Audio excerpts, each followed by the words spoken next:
Nós vamos fazer contato com o professor e sociólogo Gabriel Teixeira. Bom dia, Gabriel. Bom dia a todos, bom dia Glauco, bom dia e obrigado pela oportunidade. Gabriel, nós acompanhávamos há pouco a matéria da repórter Larissa Borer falando justamente dos desafios dos professores durante essa pandemia. Mudou o sistema de trabalho, mudou a relação com os alunos, com os próprios colegas também. E você é um dos responsáveis dentro da rede de educadores em luta, pela plataforma de apoio psicológico para profissionais da educação. Eu queria que você falasse como que surgiu a ideia de fazer essa plataforma e como ela tem funcionado hoje. Bem, a plataforma ela nasce primeiro, acho que de uma demanda muito imediata, né? Como tu comentou, Glauco, somos educadores, educadoras, né? Eu sou professor, e a gente assistiu de uma hora para outra as nossas rotinas serem completamente subvertidas, viradas de ponta cabeça, no momento em que se inicia a pandemia e a necessidade de isolamento. Então, acho que o start inicial para começar a conceber a plataforma, ele vem nesse momento, por uma demanda imediata. Sofríamos de várias formas e de várias maneiras nesse momento. Mas, enquanto militante, né, também enquanto interessado no mundo do trabalho, fica ali aquela pontinha para saber como que esse momento se traduz em realidades diversas para o conjunto da categoria. Então, acho que para além de uma demanda imediata, a ideia de criar a plataforma foi também para, primeiro, conhecer como a pandemia está sendo vivida e vivenciada por professores e professoras, né, de várias regiões, várias realidades, mas também numa tentativa de construir um canal de diálogo para, enfim, para dialogar com essa categoria, sobretudo num momento tão dramático como esse. Agora, já foi feita uma primeira leva de atendimentos, né? Com base nisso, quais os principais problemas que foram possíveis aí de serem detectados entre esses atendimentos, Gabriel? A gente terminamos uma primeira leva de atendimentos, né? A plataforma ela, ela presta um serviço que é um serviço de conectar um psicólogo, uma psicóloga voluntários, a educadores e educadoras que buscam por atendimento. Então a gente fica nessa tarefa de mediação, de viabilizar essa conexão. Terminamos nessa última semana uma primeira leva de atendimentos. Nessa primeira leva a gente atendeu 352, quer dizer, na realidade foram 352 educadores inscritos de todo o Brasil, mas com um total de atendimentos de 269 educadores atendidos, né? E aí alguns dados interessantes dão a oportunidade da gente traçar um perfil dessa pessoa que busca um atendimento pela plataforma.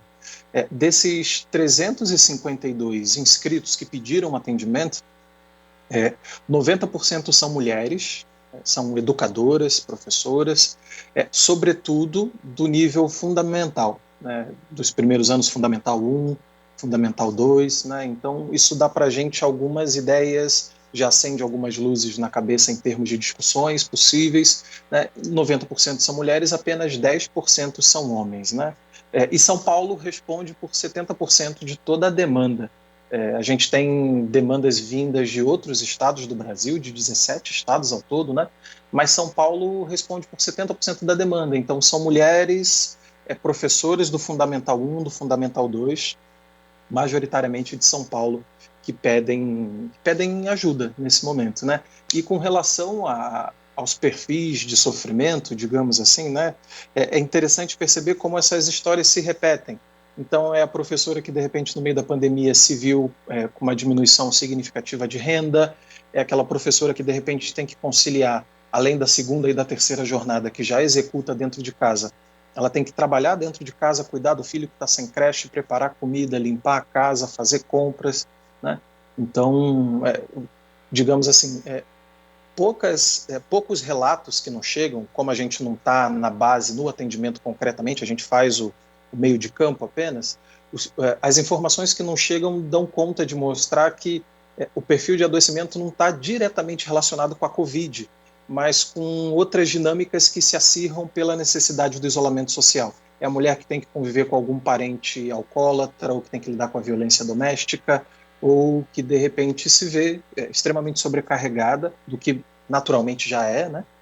Mais do que já é naturalmente, pela nova dinâmica e pela nova rotina inaugurada com a pandemia. Isso é importante destacar, né, Gabriel? Porque as pessoas às vezes associam o trabalho do profissional da educação, em especial do professor, à questão da unidade física ali, né, da unidade escolar, da sala de aula, quando na verdade o trabalho do professor vai muito além daquele local, né? E nesse contexto de pandemia, além do trabalho, tem, como você mencionou, a questão das tarefas domésticas, né, as tarefas relacionadas ali à casa, mas também tem a questão da instabilidade, redução de salário, aumento de jornada, né, com a jornada se tornando muito mais invasiva, e ainda por cima essa insegurança em relação ao retorno ou não das aulas presenciais. São muitos fatores para, na verdade, abalar a saúde mental do profissional de educação. Sem dúvida. Eu, por exemplo, né, eu não gosto muito de usar um exemplo pessoal, mas eu trabalhava em duas escolas, uma delas simplesmente quebrou no meio da pandemia, parou de pagar salários, mas continuava exigindo, até como uma estratégia de sobrevivência, que continuássemos trabalhando, né? Eu pedi demissão e com isso foi uma parte expressiva da minha renda. Então, essa realidade de professores e professoras se verem com rendimentos diminuídos, algumas escolas entraram nessa medida provisória do governo federal que reduzia salários, mas acontecem dinâmicas muito interessantes no Brasil real, né? Porque você perde 70% do salário, mas a sua escola continua exigindo que você continue trabalhando, né? Então isso era uma coisa muito comum, a gente escuta de colegas, assiste nos contatos que a gente faz com professores, né? Sem contar que de uma hora para outra tivemos que traduzir aquela aula já preparada para contextos presenciais para modalidades remotas, né? Então, muitas vezes quem está do outro lado vê um vídeo de 20, 30 minutos, acha que foi uma coisa simples de fazer, mas o professor ficou 3 horas para conseguir produzir algo sucinto, objetivo, que não seja enfadonho para os seus estudantes, né? Que seja interessante e que dê conta do recado. Então, a gente demora um tempo para produzir isso. Isso se traduz em sobrecarga de trabalho, né? Então, as problemáticas são muito diversas e, como eu falei, uma parte expressiva de professores e professoras que antes podiam sair para trabalhar, agora tem que ficar enclausurados em casa, muitas vezes lidando com um parceiro agressivo, com uma parceira agressiva, ou com algum ente familiar que tem algum problema crônico, e isso também toma um tempo, né? E sobrecarrega ainda mais esses profissionais que já estão completamente sobrecarregados nesse momento. Agora, Gabriel, depois dessa primeira leva de atendimentos, quais são os próximos passos do projeto? Bem, a gente quer continuar viabilizando novos atendimentos. Tivemos, no primeiro dia de inscrição de professores e professoras, nós tivemos que cancelar novos cadastros, né, porque esgotamos no primeiro momento. A gente tem uma reserva de psicólogos e psicólogas voluntárias que se cadastraram, que estão dispostos a prestar atendimento, e nas primeiras 5 horas de abertura nós tivemos que cancelar novas inscrições. Tamanha a demanda, né, de professores e professoras que buscam atendimento nesse momento. Então, acho que do ponto de vista mais imediato, é viabilizar novos atendimentos, né, mas também, num segundo momento, né, no médio, no longo prazo, eu acho que é utilizar essas informações e essas experiências. Nós não somos a única, tem outras plataformas prestando apoio para profissionais de saúde que estão na linha de frente do Covid, tem algumas experiências semelhantes pipocando por aí. Eu acho que no médio prazo travar uma discussão para mostrar que isso não pode ficar nas mãos de grupos com boa vontade. Isso tem que ser uma política de Estado, os equipamentos de saúde pública, sobretudo de saúde mental, públicos têm que ser fortalecidos, essas pessoas têm que contar com o SUS para acessar serviços como esse. É claro que a gente entende a plataforma como um serviço imediato, né?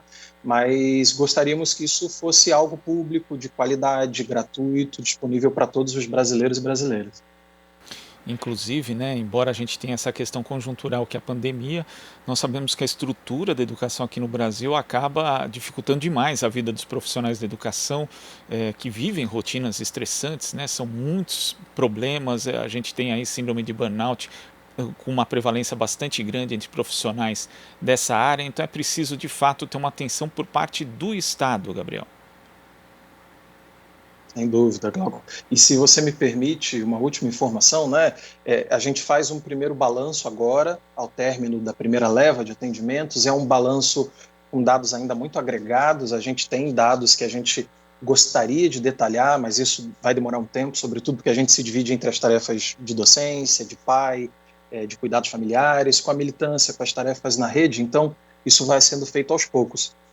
Mas se você me permite dizer, né, a gente tem essa primeira informação de que são mulheres professoras do ensino fundamental a parte mais expressiva que busca por atendimento. 90% de todas as pessoas que buscam atendimento são mulheres do ensino fundamental, professores, educadores do ensino fundamental. Mas quando a gente vai ver, por exemplo, né, a plataforma ela faz essa triagem, faz os encaminhamentos por meio de aplicativos como WhatsApp, Telegram, e a gente repara na foto, no rosto dessas mulheres professoras do ensino fundamental.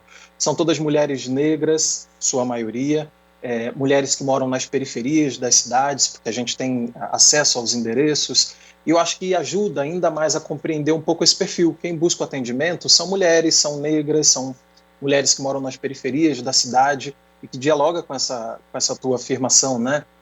Isso precisa ser uma política de Estado, isso precisa ser uma política pública e precisa ser uma política universal. O SUS precisa ser fortalecido, sobretudo no que diz respeito a equipamentos de saúde mental, né? Tivemos agora, recentemente, a aprovação de uma lei que obrigava cada escola a ter psicólogos, mas o presidente vetou, né? Então, eu acho que situações como essa mostram a importância do atendimento psicológico, mostram a importância de se zelar pela saúde mental, sobretudo de trabalhadores que têm sido bastante exigidos no momento como esse da pandemia, como professores e professoras, né? A gente pode extrapolar para várias outras profissões, porque todas estão vivendo mudanças importantes de alguma forma, mas nunca professores e professoras foram tão essenciais nesse momento, mas também mostrando aí várias demandas importantes que precisam ser olhadas com atenção pelo poder público.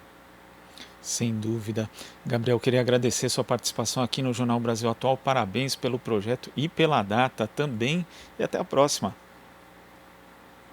Obrigado, eu que agradeço. Um abraço. Abraço. Conversamos aqui com o professor e sociólogo Gabriel Teixeira. Você sintoniza Rádio Brasil Atual.